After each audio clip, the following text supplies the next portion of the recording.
Multitasking. All right, great. Well, we've got one more topic to go on, and if you're ready for it, I'm ready to go for it too, Nick. Ready to go for it. Let's do it. So the last topic here is going to be about Overwatch. We've got DreamHack coming up. DreamHack is a big esports convention slash video game slash tournament slash, it's a lot. And it's one of those international things that is just a mainstay of gamer culture at this point. Coming up, we have DreamHack Dallas in 2024. I don't know why I said the year because everyone knows it's 2024. But let me just update the title here. DreamHack Dallas 24.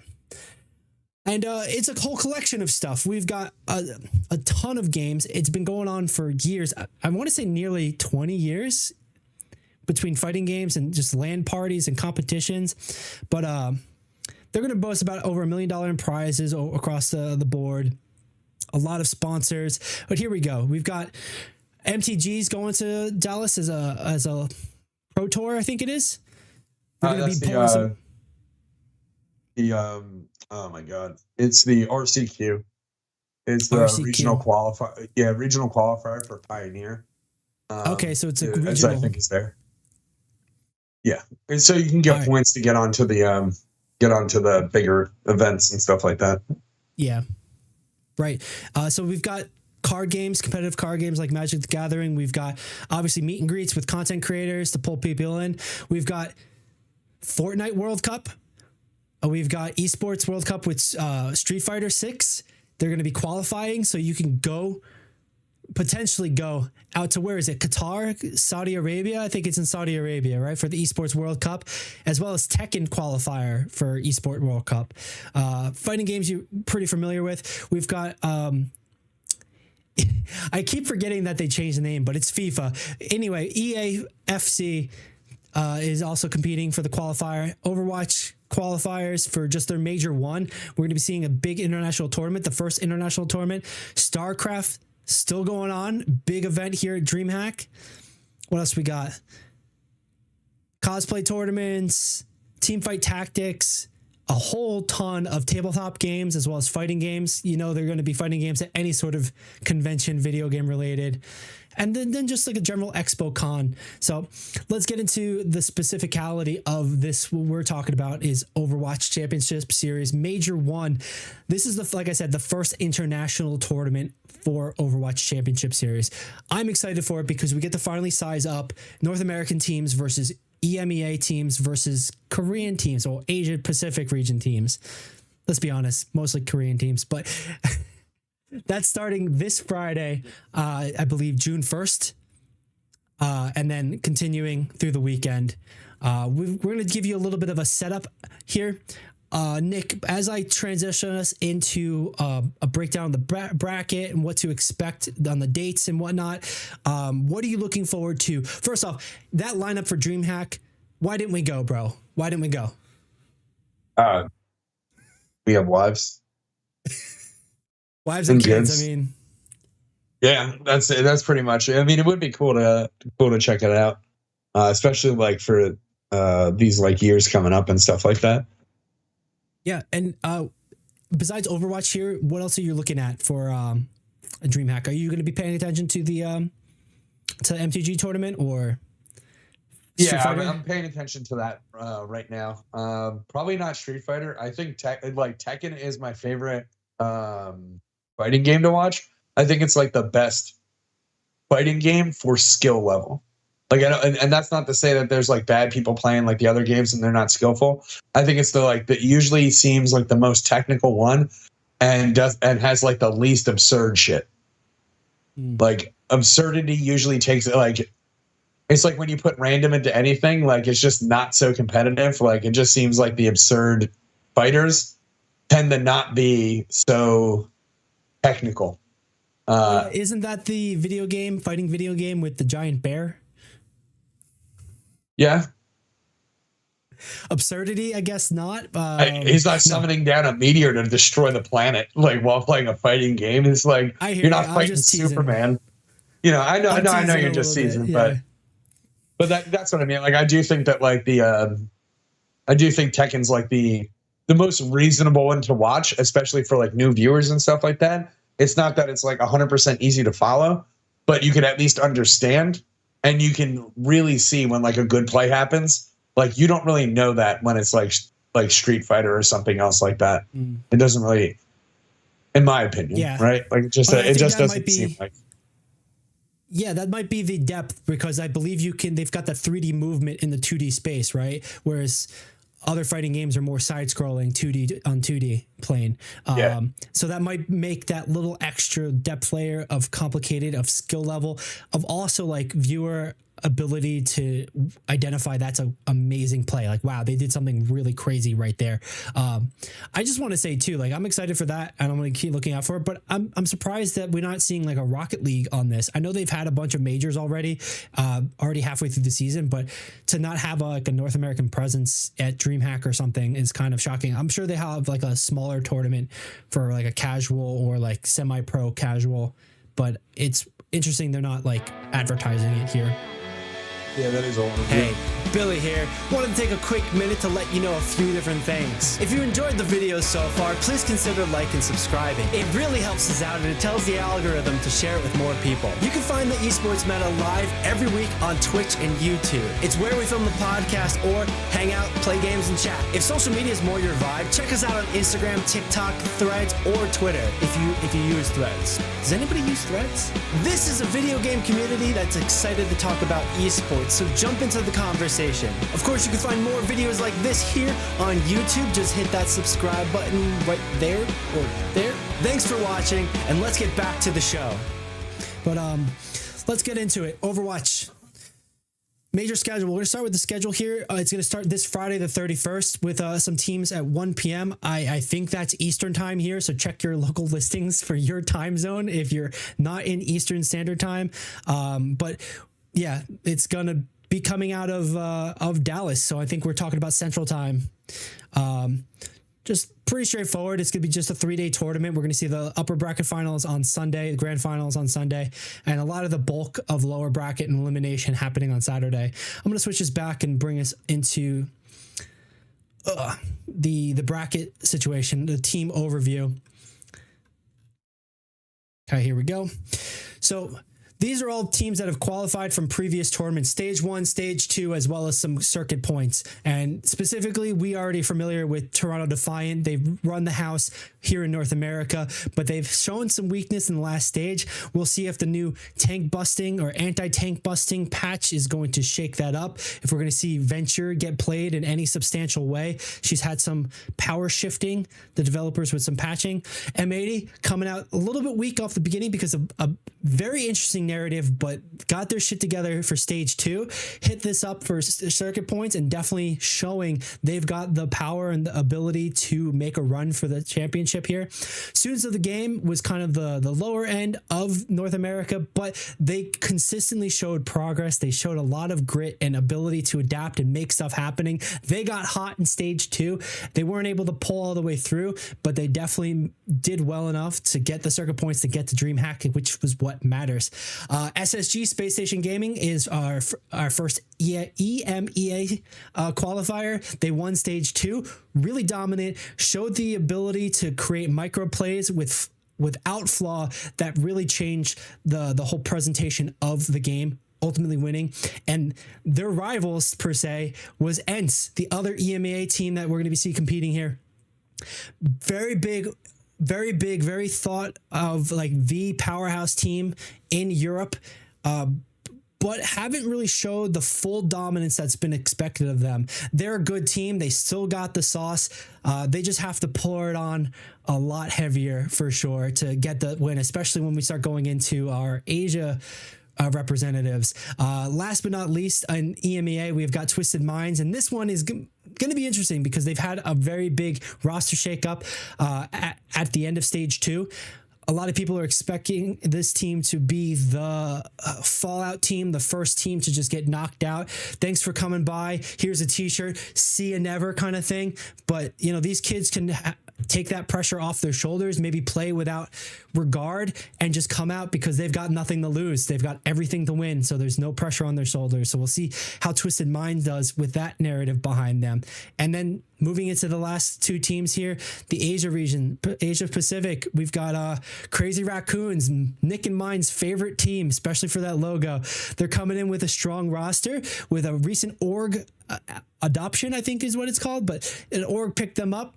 They've won pretty dominantly, but the Asia Pacific region has a much different style. We're going to need to see if they can keep up with the brawl, the poke, and the other sort of random things with North America and EMEA, or vice versa. If they've got it figured out and it's EMEA and North America that's got to come at them swinging.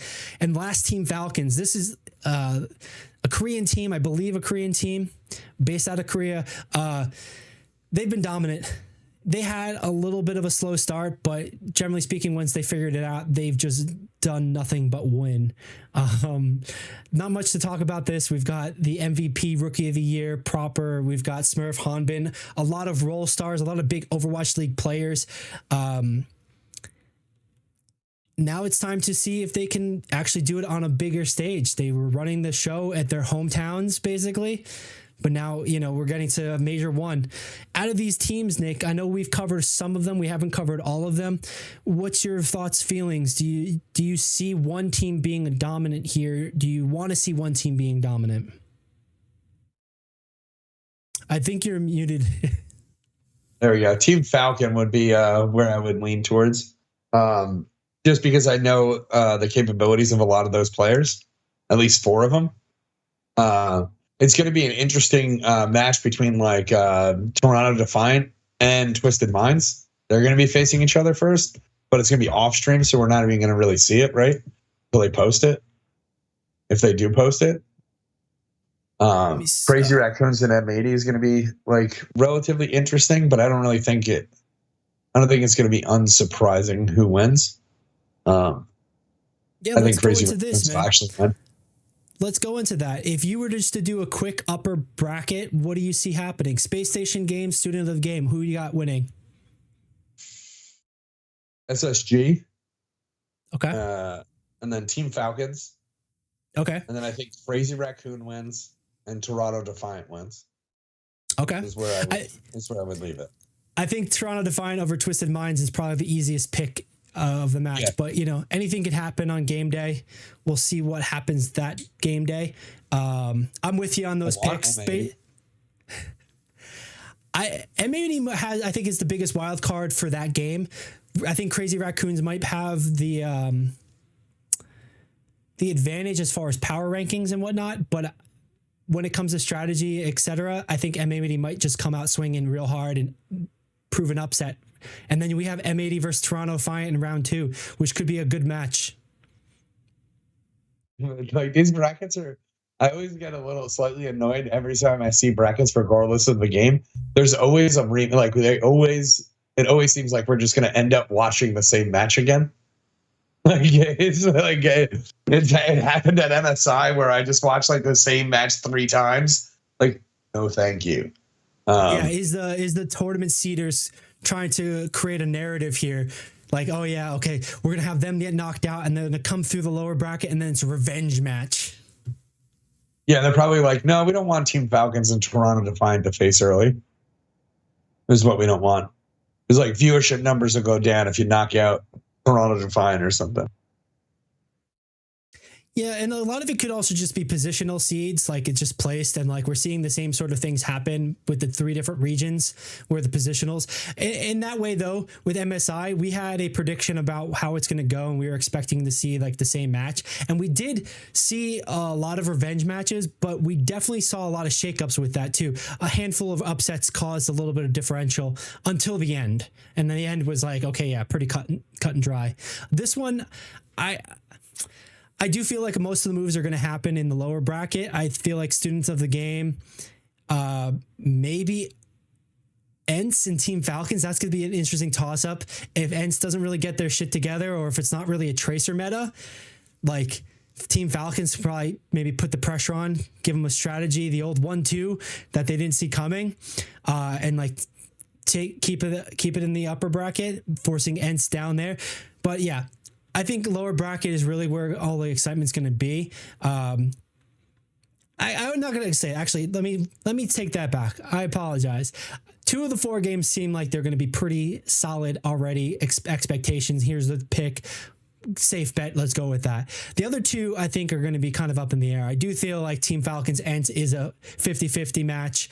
Same with Crazy Raccoon M80. But in that same way, it's volatile enough where they just have a bad day and they just get boomed.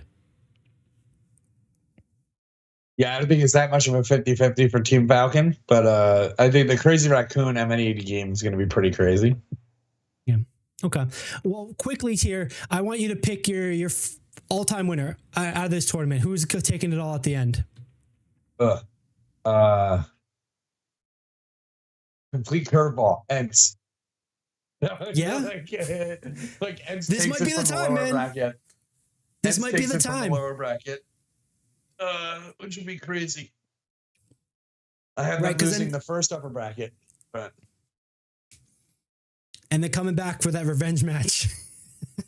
Yeah.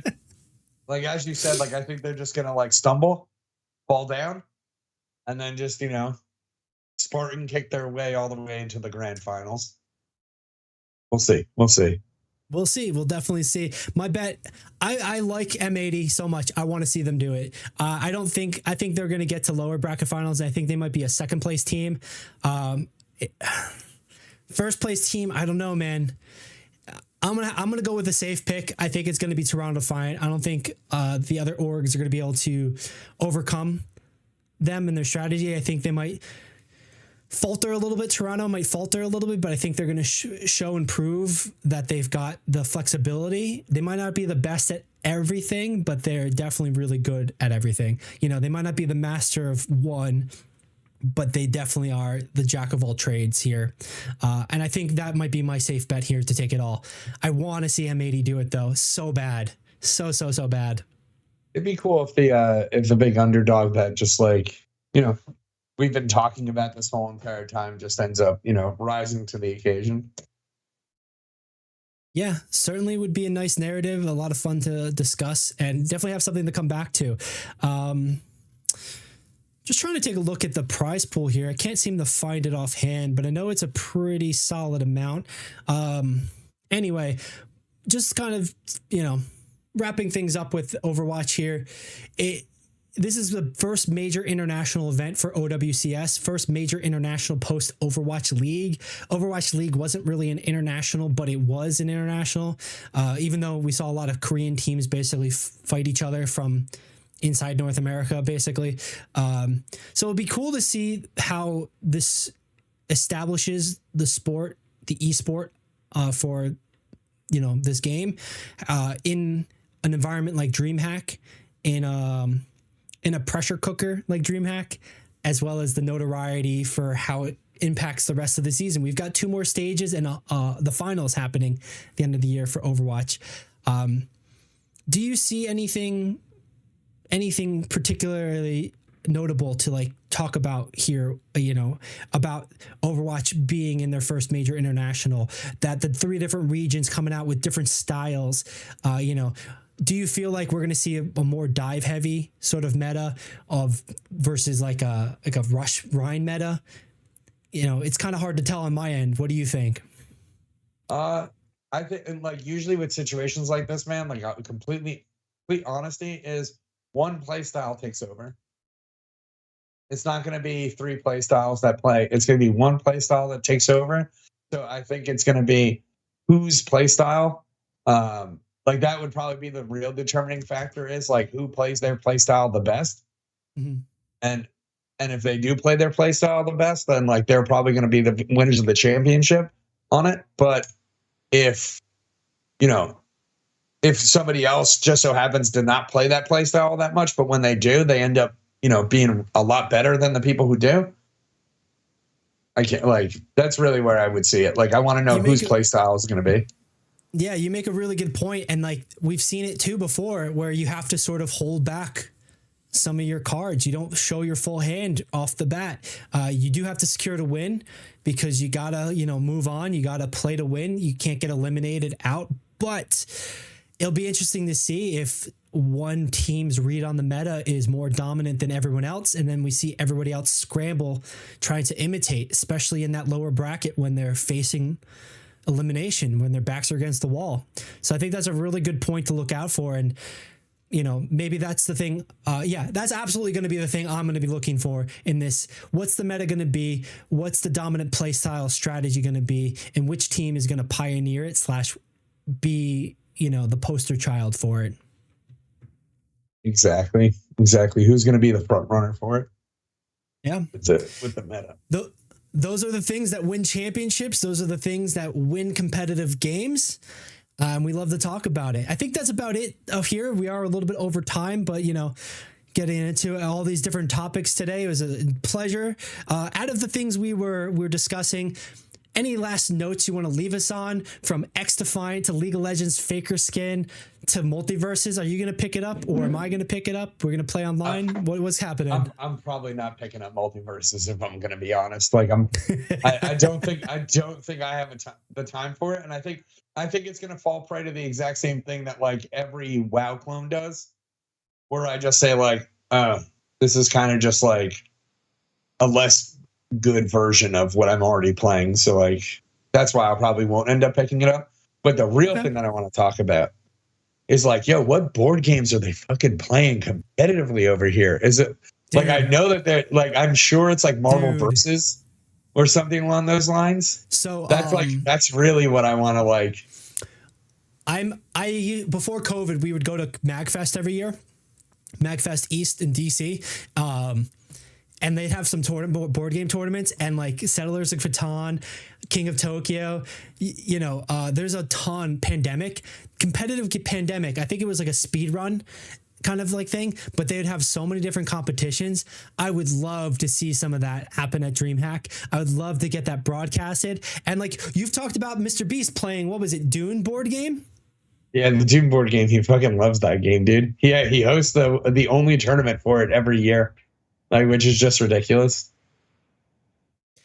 Maybe they're playing that at DreamHack. That would be the place to go to, perhaps, get a big enough grouping of people.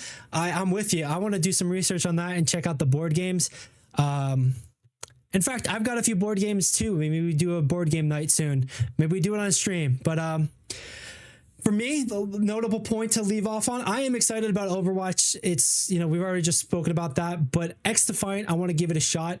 I want to see if it really is that volatile experience we're expecting, we're assuming it's going to be. Those high highs of noob stomping or those low lows of just being deleted as soon as you respawn. I think that's going to be the big narrative, and see if that game takes off any sort of degree. Otherwise, you want to go halfsies on that Faker bundle, dude? No, dude, I don't need that. I have the skins that I like in the game, and none of those skins are good enough for me to spend $500 on. So fair enough, man. Fair enough. And we don't get paid here, not yet at least. But you can help us with that by liking and subscribing. You like that segue? Bam, that was smooth. We're here every Tuesday filming this live podcast on Twitch and YouTube. Hit like, follow, subscribe, doing the internet things. It's free for you guys, but really helps us out and hopefully gets us to DreamHack next year, so we get to hang out with you, playing video games, playing some board games. Otherwise, if social media is more your thing, check us out on Instagram, Twitter, TikTok, wherever you are, we are too. It's a little chiller over there, a little better vibes sometimes, but everyone, you do you. We're not going to yuck your yum. Last but not least, this has been the Esports Meta. It's been a pleasure talking with you, Nick. Been a pleasure, bud. I'm speechless. I think I've said all the words that I know today, so I'm going to send us off there. Thanks for joining us. We'll see you next time. See you next time.